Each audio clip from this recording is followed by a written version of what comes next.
In case of functional relining technique we record 2 types of cast. सबसे पहले हम लोग इम्प्रेशन लेके उससे हम 2 तरह की कास्ट बनाते हैं। एक हम लोग बनाते हैं एनाटॉमिकल कास्ट, या जिसको हम लोग बोलेंगे मास्टर कास्ट,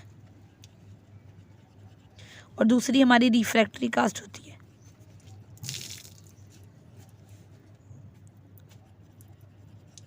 तो मास्टर कास्ट हो गई और एक रिफ्रैक्टरी कास्ट होगी, लेकिन इम्प्रेशन वो एक एनाटॉमिकल इम्प्रेशन ही है। उसी से ही हम लोगों ने अपनी 2 कास्ट बनाई हैं। अब ये जो हम लोग फंक्शनल रीलाइनिंग टेक्निक यूज़ करते हैं, इससे ही होता है कि डेंचर की फिट अच्छी हो जाती है, और अगर हमने टिश्यू में उसकी माउथ में जाके उसकी रीलाइनिंग करनी है तो वो भी हो जाती है। लेकिन उसके डिसएडवांटेजेस भी हैं कि हमारा जो फ्रेमवर्क का रिलेशनशिप है अबटमेंट टीप के साथ, वो मेंटेन करना थोड़ा सा मुश्किल है। और जो कि हम एक नई लेयर थोड़ी सी लगा रहे होते हैं, तो वो हमारी ओक्लूजन के अंदर थोड़ा सा मसला क्रिएट करती है। तो let's see the procedure of how we take the functional relining, उसका इम्प्रेशन और उसकी कास्ट कैसे बनाते हैं। तो सबसे पहले हम लोगों ने जो एनाटॉमिकल इम्प्रेशन लिया था,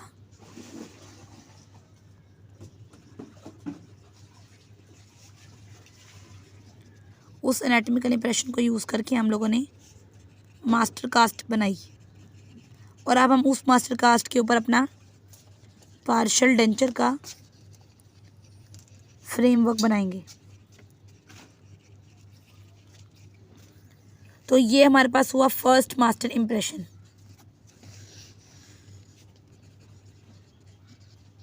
बिकॉज़ ये वो पहली मास्टर कास्ट है जिसको हम लोगों ने यूज़ किया अपने आरपीडी के या पार्शियल डेंचर के फ्रेमवर्क को बनाने के लिए। अब इस मास्टर कास्ट को हम लोगों ने डुप्लीकेट किया, और डुप्लीकेट करके हम लोगों ने रिफ्रैक्टरी कास्ट बनाई है। Refractory cast which is made after the duplication. अब हम लोगों ने डुप्लीकेट कर लिया, रिफ्रैक्टरी कास्ट बन गई। तो अब हम लोग एक फ्रेमवर्क बनाएंगे इस रिफ्रैक्टरी कास्ट को यूज़ करके।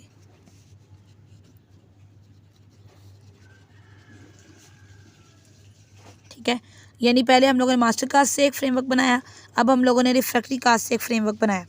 अब हम लोगों ने क्या करना है, हम लोगों ने ऐश नंबर 7, एक स्पेसर का नाम है ऐश नंबर 7, ये एक स्पेसर है जो कि हम लोग लगाएंगे on to the cast before constructing the framework to provide space for the impression material. जब हम लोगों ने ये फ्रेमवर्क बनाना है, इससे पहले हम लोगों ने suppose this is your edentulous area, और इसके लिए आप लोगों ने एक फ्रेमवर्क बनाया है। तो पहले आप यहाँ पे you will apply ash number 7 spacer, ताकि थोड़ी सी ही इम्प्रेशन मटेरियल को भी स्पेस मिल जाए। और जब आप लोगों ने माउस में जाके इस फ्रेमवर्क को यूज़ करके इम्प्रेशन लेना है, तो तब आप लोगों ने ये वाला स्पेसर उतार देना है। अब ये जो फ्रेमवर्क हम लोगों ने कंस्ट्रक्ट कर लिया यूजिंग दिस मास्टर कास्ट और यूजिंग दिस रिफ्रैक्टरी कास्ट, इसको ट्राई करना है इन माउथ।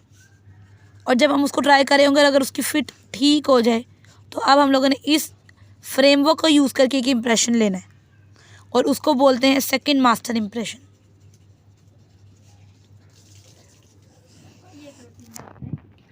तो फर्स्ट मास्टर इम्प्रेशन कौन सा इम्प्रेशन था, जो कि हम लोगों ने कब लिया, जब हमारे पास एनाटॉमिकल इम्प्रेशन था, जब हम लोगों ने उससे अपनी denture framework, partial denture framework बनाया। और वो एनाटॉमिकल इम्प्रेशन हम लोगों ने यूज़ करके मास्टर कास्ट बनाई थी, और उस मास्टर कास्ट को हम लोगों ने डुप्लीकेट करके रिफ्रैक्टरी कास्ट बनाई थी। वो हमारा फर्स्ट मास्टर इम्प्रेशन था। जो सेकंड मास्टर इम्प्रेशन है कि ये जो फ्रेमवर्क बन गया है, इसको माउथ में ट्राई करके इसकी फिट को चेक करके जो हमने इम्प्रेशन अब लिया है, that is the functional impression. इसको हम लोग कहते हैं second master impression. That's why this functional relining technique is also called as the dual impression technique, क्योंकि इसमें दो बार हमारे पास मास्टर इम्प्रेशन आ रहे हैं। अब ये जो फंक्शनल इम्प्रेशन है, ये हम लोगों ने लो फ्यूजिंग कंपाउंड, जिसमें हमारे पास मॉडलिंग प्लास्टिक आता है,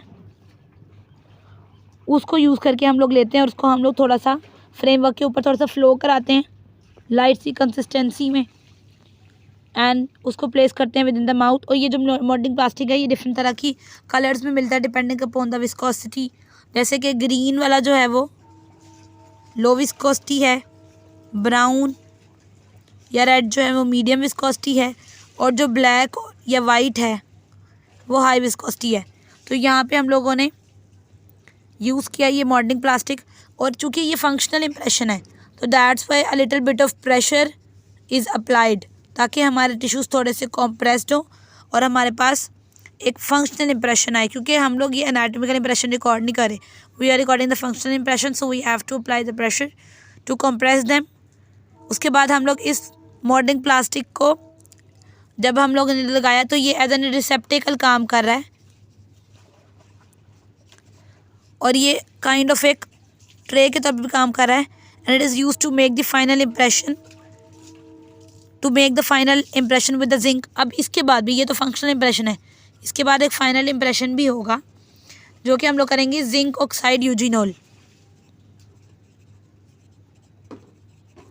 उससे जो है ना इंप्रेशन पेस्ट, उससे हमारे पास एक फाइनल इंप्रेशन आएगा हमारा। तो वहाँ पे ये जो फ्यूजिंग मॉडलिंग प्लास्टिक है ये एज अ ट्रे काम करेगा, एज अ रिसेप्टिकल काम करेगा, रिसीव करेगा हमारे फाइनल इंप्रेशन को। हम लोगों ने फ्रेमवर्क के बॉर्डर्स के ऊपर हम लोगों ने बॉर्डर मोल्डिंग करनी है। Now what is the border moulding?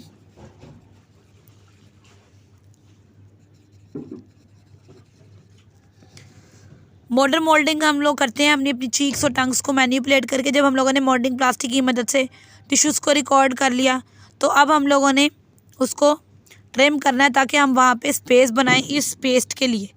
पहले हम लोगों ने मॉडलिंग प्लास्टिक की मदद से इंप्रेशन रिकॉर्ड किया which is the functional impression. अब उसको थोड़ा सा ट्रिम करें to make space for this zinc oxide eugenol paste, and then we are doing the modelling which is the border moulding. तो बॉर्डर मोल्डिंग में हम लोग बॉर्डर्स को रिड्यूस करते हैं 1 मिलीमीटर तक, reduce the borders up to 1 millimetre, और जो क्रस्ट ऑफ द रिज है उसके ऊपर तो सारा ऑल एरिया ट्रिम्ड। बॉर्डर्स के ऊपर से 1 मिलीमीटर ट्रिम करना है, बाकी रहने देना है, और क्रस्ट ऑफ द रिज के ऊपर से जस्ट सारा ही हम लोगों ने रिमूव कर देना है इस मॉडलिंग प्लास्टिक को। तो ये जो रिमूवल हो रहा है इससे स्पेस बन रही है for this zinc oxide eugenol impression paste, जो कि फाइनल इंप्रेशन रिकॉर्ड करने के लिए यूज़ करनी है। अब हम लोगों ने जब ये बॉर्डर मोल्डिंग कर ली तो अब अंडरकट्स प्रेजेंट हैं, तो हम लोगों ने क्या यूज़ करना है, लाइट बॉर्डेड पॉलीसल्फाइड और द सिलिकॉन रबर। और ये जो हम लोगों ने बॉर्डर मोल्डिंग करके ये मॉडलिंग प्लास्टिक में रिलीफ दिया है। सो इन केस अगर हमारे अंडरकट्स प्रेजेंट है तो हम इस जिंक ऑक्साइड यूजिनोल की जगह पे इलास्टिक इंप्रेशन कंपाउंड्स जैसे कि पॉलीसल्फाइड और सिलिकॉन रबर वगैरह भी यूज़ कर सकते हैं। अब हम लोग जितना रिलीफ देते हैं मॉडलिंग प्लास्टिक के अंदर, जितना भी रिलीफ होगा वो उतना ही हमारा सॉफ्ट टिश्यू डिस्प्लेसमेंट होगी।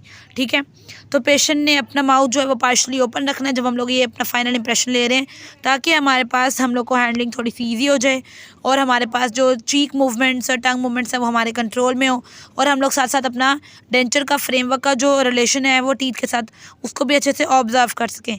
So this is your functional relining technique.